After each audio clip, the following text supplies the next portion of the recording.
Welcome back. Empowerment of the girl child is of critical importance in protecting women from becoming victims of sexual abuse and sexual violence. Speaking with our Foreign Affairs correspondent, Amarachi Ubani, one of Australia's most inspirational female entrepreneur and speaker on innovation and mindset, Liza Pavlakos, discusses how she recovered from years of sex abuse, kidnapping and attempted murder by family members to finding her life's purpose.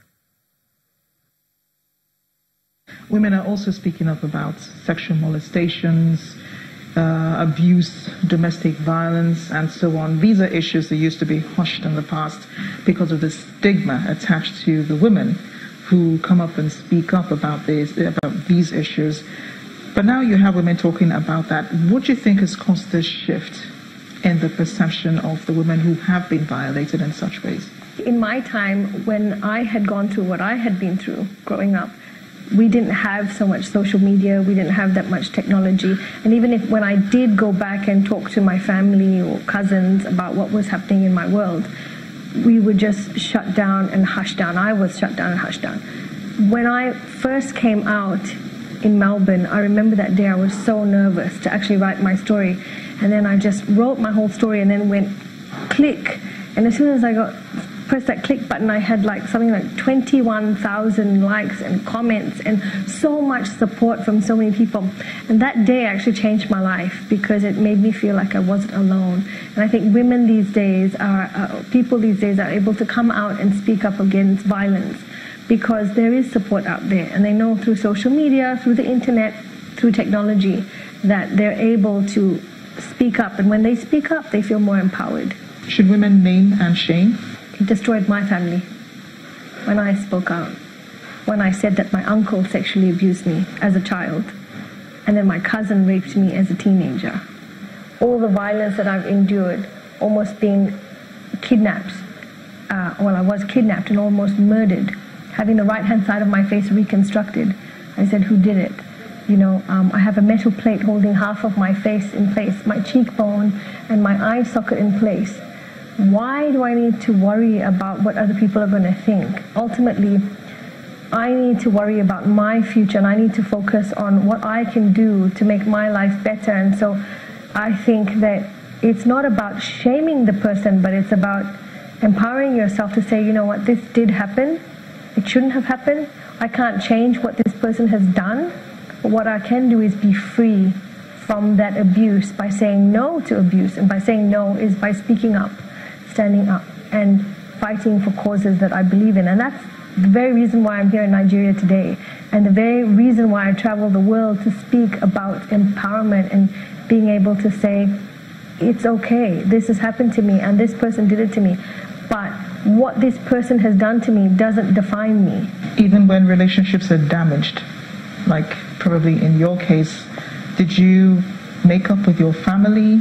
Did they accept you back after you said, you know, what happened to you? It probably creates more enemies than anything, because forget the family, even friendship circles around me who have been abused, it makes them feel slightly uncomfortable when I'm standing up on a global scale and speaking about say no to abuse when they have been abused and they just, you know, put it under the carpet because they don't want to affect the people around them. In terms of my family, I'm always at peace with everyone. If they choose not to be in my life and choose not to talk to me, that's nothing I can do about it. Do you think your mom should have been, you know, more supportive of you? What did she do at the time when you spoke up and, you know, talked about the things that had happened to you? What did she do then? She really didn't do much. She really didn't want to deal with it. I think she didn't do much, not because she didn't love me. I think it was because she just wanted it all to go away. And sometimes when you tell someone, okay, enough, let me bake you a cake, you know, or enough, let me just take you out to the movies, or let's just go and do some other thing so we can just forget, because I don't want to deal with it. Mom did not want to deal with it. She didn't want to talk about it, because dealing with it and talking about it meant that she had to deal and talk about her abuse. And, you know, she wasn't going to come out and start speaking about her abuse. Societies like ours here, they're male-dominated. the man does everything, and women are scared, when they are going through these things and they're in their homes. That's something you're helping women to correct. When I talk about economic empowerment, I'm talking about finding out your passion and figuring out your purpose, because your passion is always your purpose. So if you're living in the slums of Makoko, where you have absolutely no hope for anything positive, well, start a small hair business, because that's your passion. Charge some small amount to do women's hair, and before you know it, you've got like a fully fledged little business going on. When you have that kind of empowerment within yourself, when you've got that economic power, even in the slums of Makoko, when a man comes to you to say, you need me because without me you have no food, you can say, well, hang on, I don't need you. I can actually move out with my sister who's also being abused, and I can then move out with my auntie or whatever, and I can change my destiny. My life doesn't have to be this way. Everybody was against me, even till today, for speaking up. So many people don't even want me to come to Nigeria or travel to different countries to speak, because they're like, your place, Liza, is at home with your 5 children. It's not to go and save the world. The Zambian government has suspended over 80 officials from the Ministry of General Education after an estimated $1.6 million of donor funds was allegedly embezzled. Acting Education Minister Vincent Mwale told Parliament on Wednesday that the UK government, through the Department of International Development, has suspended funding to the ministry to pave the way for investigations. He says the funding will only resume after the system is cleaned up. The development comes after London-based journal Africa Confidential warned there is a huge financial scandal brewing in the industry.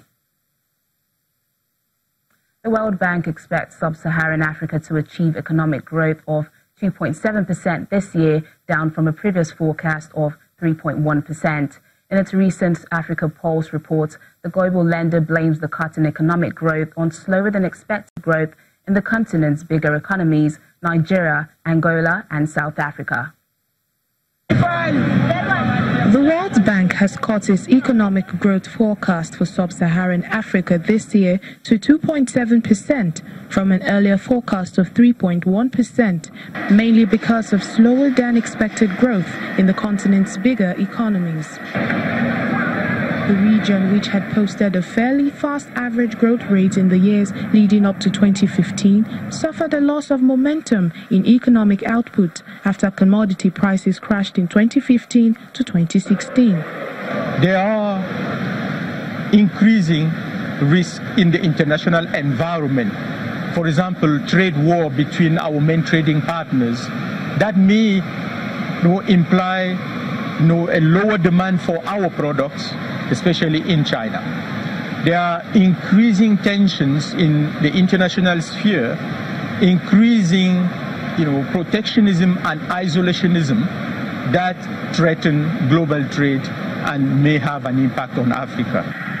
The World Bank said lower oil production in Angola and Nigeria offset higher oil prices, and in South Africa, weak household consumption growth was compounded by a contraction in agriculture. The rest of the countries in the region have been growing steadily this year, including those that depend on commodities such as Côte d'Ivoire, Kenya and Rwanda.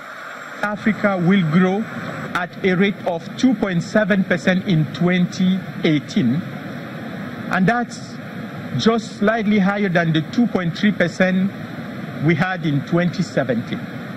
This is certainly better than 2016, where Africa grew only at 1.5%, but this is just slightly above population growth.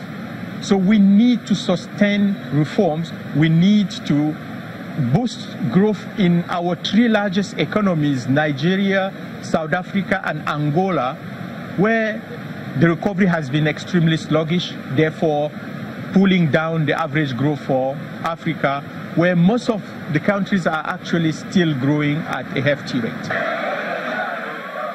The World Bank is also warning that high public debt in some countries in the region, combined with weakening currencies and rising interest rates, could endanger their ability to serve those debts. And that's it on Network Africa today. Thanks for watching. I'm Teniola Shubowale.